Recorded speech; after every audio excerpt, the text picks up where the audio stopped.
Come with me today as I explore queer-owned and operated bookstores and restaurants in New York City. But first, let's take a quick look at an iconic location for queer history. Hi friends, welcome to beautifully bookish Bethany. I am outside the Stonewall National Monument.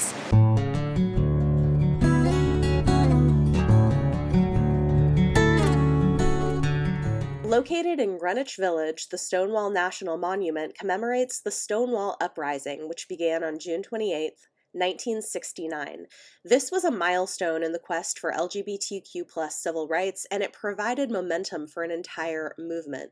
This park includes the statues that you see here commemorating the events, and it is right across the street from the Stonewall Inn. Riots began after repeated police raids of this gay bar, and the Stonewall Uprising is the origin of the pride marches that we celebrate every June. But after all that history, I was ready for breakfast and some coffee to fuel my fun book-filled day in New York City, so I headed right across the street to the subway, taking the one train from Christopher Station all the way up to 86th Street. A very short walk from the train station is an LGBT-owned and operated cafe called French Roast, which seemed like the perfect place to go for breakfast. And boy, was I ready for some fuel and coffee. It was a really cute little NYC place, and I decided, of course, to order the coffee, which, by the way, delicious. And with French Roast as your name, you better have good coffee. It was very good.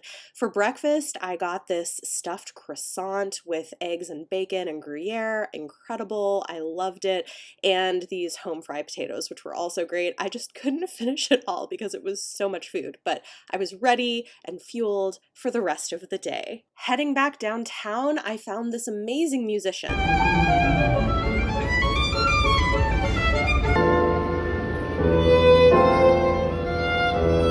And truly, what could be more appropriate for a day out in New York City than a subway performer?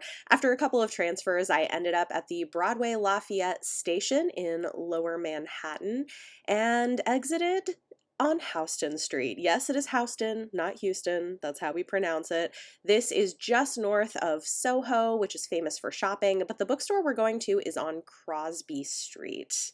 Housing Works is a nonprofit that is known for their thrift shops, but they also have a used bookstore.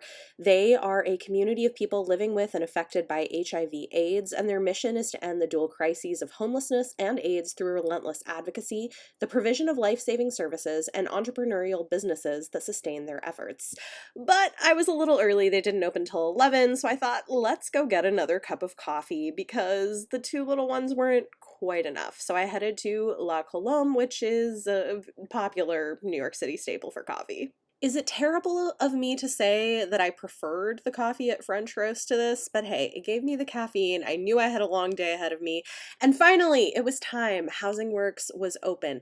I love this little bookstore, and what's great about it is the prices are pretty good, and all of the people who work here are volunteers. So the proceeds all go to support a good cause, and they have a lot of different options, plus a really cute little cafe where you can get coffee and snacks and sit and hang out.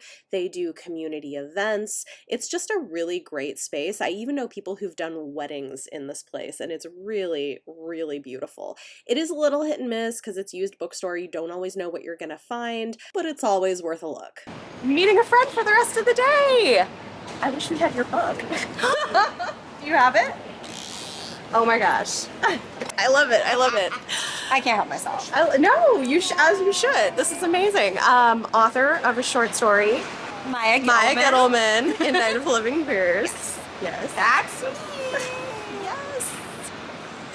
We love it.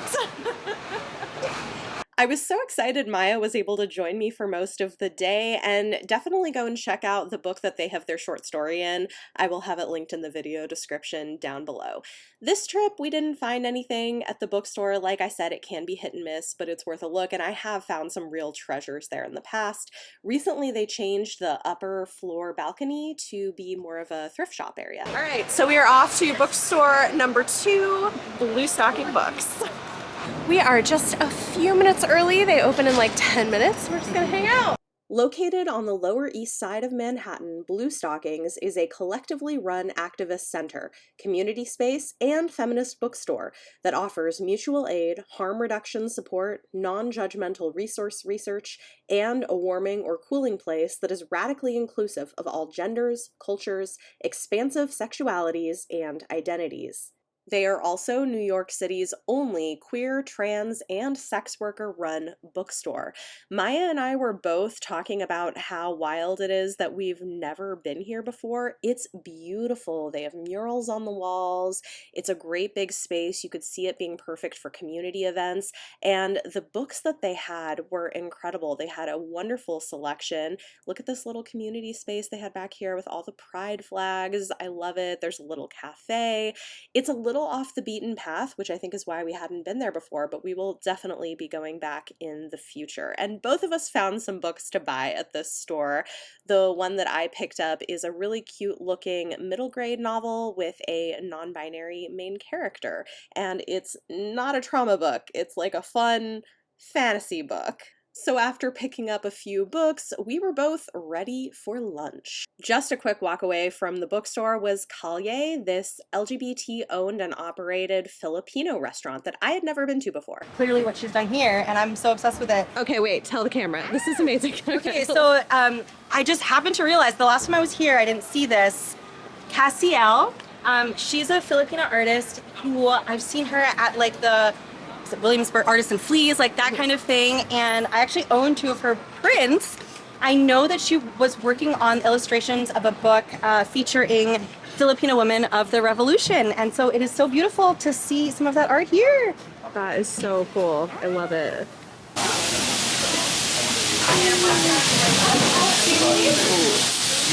This was such a cute and vibrant space, and we were seated right next to this Filipino version of the pride flag, which I thought was just absolutely perfect. As our resident expert, I just went ahead and got what Maya suggested for lunch, and it was delicious. As an appetizer, we got lumpia. These are little fried rolls with pork and vegetables in them. They were really good. They came with this dipping sauce, and they were hot, like had just freshly been cooked. I knew what these were, but I had never tried them before, and they were definitely a hit. Then we also had this beef tapa, which is like the ultimate in comfort food. It's beef tri-tip with really good sauce, garlic rice, and a fried egg. Also, we had a little side salad with some mango and cucumber, but oh my gosh, this was so good. It came with this kind of vinegary sauce that I mixed in with it. Maya was saying that they like to have this as like a breakfast with some fresh fruit, and I can totally see this being a comfort food. I will for sure go back to this restaurant. Everything was amazing. While we finish our lunch, I want to briefly share about a really exciting thing that I'm doing in 2024, and if you are a bookish, nerdy person who likes to travel, you can join me. I am leading a trip to England in May. There are currently 8 early bird spots left. There's 24 spots on the trip total, and I've got the itinerary here, lots of suggested reading, because of course I'm super extra about my reading. It's going to be fun. We're going to do book shopping, see some really cool places, do lots of interesting activities, and I am so excited about it. So if you want to join me for some in-person queer bookish fun in England next year, please feel free to do so. All the links are down below where you can find more information, and I'll link a Q&A live stream that I did as well if you want to hear more. Here's the book club reads. Of course, we're doing required reading. Refueled, we headed to Brooklyn for the rest of the day, where New York's latest bookstore, The Ripped Bodice, just recently opened. We made it! Oh my gosh, it's so cute. This is really beautiful. Oh my gosh, it's so pretty. One of the only romance-focused bookstores in the United States, The Ripped Bodice originally opened in Los Angeles and just recently opened a second location in Brooklyn. It is queer-owned and operated by 2 sisters, Leah and Bea Koch, and it is so stunning. The way that they redid this place was just really beautiful, and they have such a huge selection of romance books in any subgenre you could look for, as well as a few other non-romance specific titles. Also also had products from a lot of cool bookish small businesses and their iconic blind date with a book options. And look at the setup in the back. It's so beautiful. We had to take some pictures, of course, but this would also be great for author talks. I just loved everything about the vibe of the store. It was beautiful and will definitely return. And I got a book and a shirt. So, success, I would say, this afternoon. After a long hot day of book shopping, we were ready for a cold drink, so we headed to our final location of the day, Medusa the Greek. This LGBT-owned and operated restaurant is just a few minutes walk from the Ripped Bodice, and it's adorable inside with these beautiful new murals, one of Medusa, some others from Greek mythology. We loved the vibe, and Taylor was a fantastic waitress. We appreciate her. We both got some cold beverages and this delicious seasonal feta and watermelon salad. Oh my God, so good. I had a frosé and Maya had a mojito. We were both very impressed with the quality. So if you are looking for a place to go and check out, they are open all day. I think they even serve breakfast. We had a fantastic time, and hopefully this gives you some ideas for a queer bookish day in New York City.